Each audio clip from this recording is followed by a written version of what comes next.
Welcome to Time Speed news.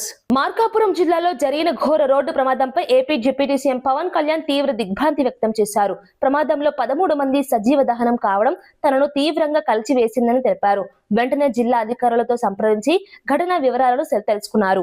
గాయపడిన వారికి అత్యుత్తమ వైద్య చికిత్స అందించాలని స్పష్టమైన ఆదేశాలు ఇచ్చారు. మృతుల కుటుంబాలకు ప్రగాఢ సానుభూతి తెలియజేశారు. బాధిత కుటుంబాలకు ప్రభుత్వం అండగా ఉంటుందని భరోసా ఇచ్చారు. ఇటువంటి ప్రమాదాలు మళ్లీ జరగకుండా జాగ్రత్తలు తీసుకోవాలని అధికారులను ఆదేశించారు. ఈ ఘటన రాష్ట్ర వ్యాప్తంగా విషాదాన్ని నింపింది. ప్రజలు కూడా బాధితులకు మద్దతుగా నిలుస్తున్నారు.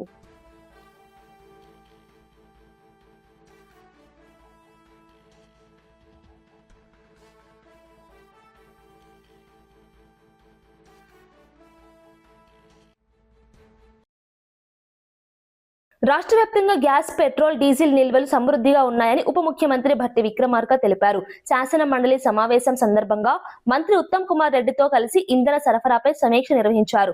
రాష్ట్రంలో ఎలాంటి కొరత సమస్య లేదని స్పష్టం చేశారు. సరఫరా వ్యవస్థ సక్రమంగా కొనసాగుతోందని తెలిపారు. సోషల్ మీడియాలో వస్తున్న పుకార్లను నమ్మవద్దని ప్రజలకు సూచించారు. అవసరానికి మించి నిల్వలు చేసుకోవద్దని హెచ్చరించారు. ప్రజల్లో అనవసర భయం కలగకుండా చర్యలు తీసుకుంటామని చెప్పారు.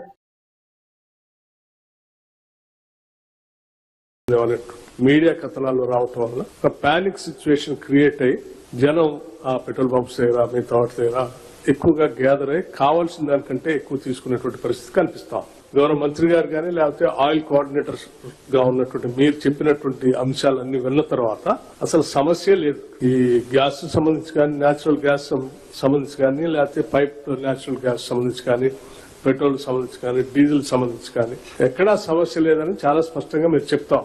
అవసరమైతే ఇంకో 20%, 30% ఎక్స్ట్రా తెచ్చుకోవడానికి కూడా ఏం ఇబ్బంది లేదు. ఆంధ్రప్రదేశ్ మార్కాపురం జిల్లా రాయవరం సమీపంలో ఘోర రోడ్డు ప్రమాదం జరిగింది. హైదరాబాద్ నుంచి పామూరు వెళ్తున్న హరికృష్ణ ట్రావెల్స్ బస్సు చీమకుర్తి నుంచి వస్తున్న టిప్పర్ ను ఢీకొట్టింది. ఢీకొన్న వెంటనే బస్సులో మంటలు చెలరేగాయి. ప్రయాణికులు బయటకు రావడానికి ప్రయత్నించినా పరిస్థితి విషమంగా మారింది. అగ్నికీలలో బస్సు పూర్తిగా దగ్ధమైంది. ఘటనా స్థలంలోనే పలువురు ప్రాణాలు కోల్పోయారు. స్థానికులు, పోలీసులు సహాయక చర్యలు చేపట్టారు. గాయపడిన వారిని ఆసుపత్రులకు తరలించారు. ఈ ప్రమాదం రాష్ట్ర వ్యాప్తంగా కలకలం రేపింది. రోడ్డు భద్రతపై మళ్లీ చర్చ మొదలైంది.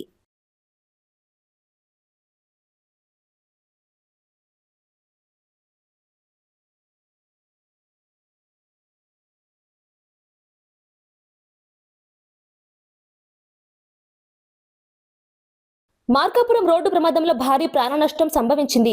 హరికృష్ణ ట్రావెల్స్ బస్సు టిప్పర్ లారీని ఢీకొనడంతో ఒక్కసారిగా మంటలు చెలరేగాయి. ఈ ఘటనలో సుమారు 13 మంది ప్రయాణికులు మృతి చెందారు. దాదాపు 27 మంది గాయపడ్డారు. గాయపడిన వారిని సమీప ఆసుపత్రులకు తరలించి చికిత్స అందిస్తున్నారు.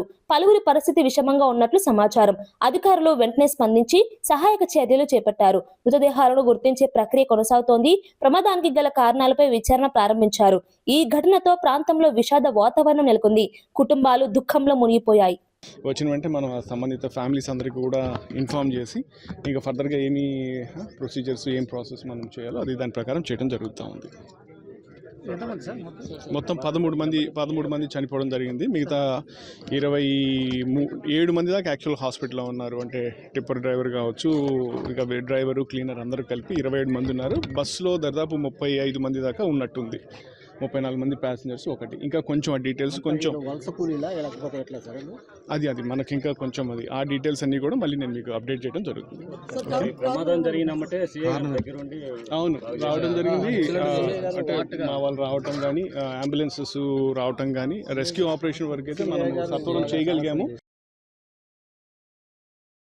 ప్రభుత్వ పథకాలకు ఇందిరాగాంధీ పేరు పెట్టడంపై బీజేపీ ఎమ్మెల్యే పైడి రాకేష్ రెడ్డి అభ్యంతరం వ్యక్తం చేశారు.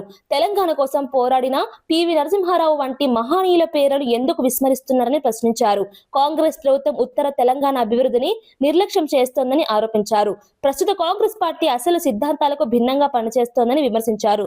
ప్రజలకు నిజమైన గౌరవం ఇవ్వాలంటే మహనీయుల పేర్లను గుర్తించాల్సిన అవసరం ఉందన్నారు. రాజకీయ ప్రయోజనాల కోసం పేర్లను ఉపయోగించడం తగదని పేర్కొన్నారు.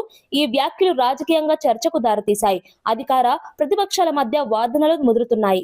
उसका नाम का जगह पे मैं क्या बोला, हर नाम को आपका जो माजी प्राइम मिनिस्टर है उसका नाम इसको मत लगाओ.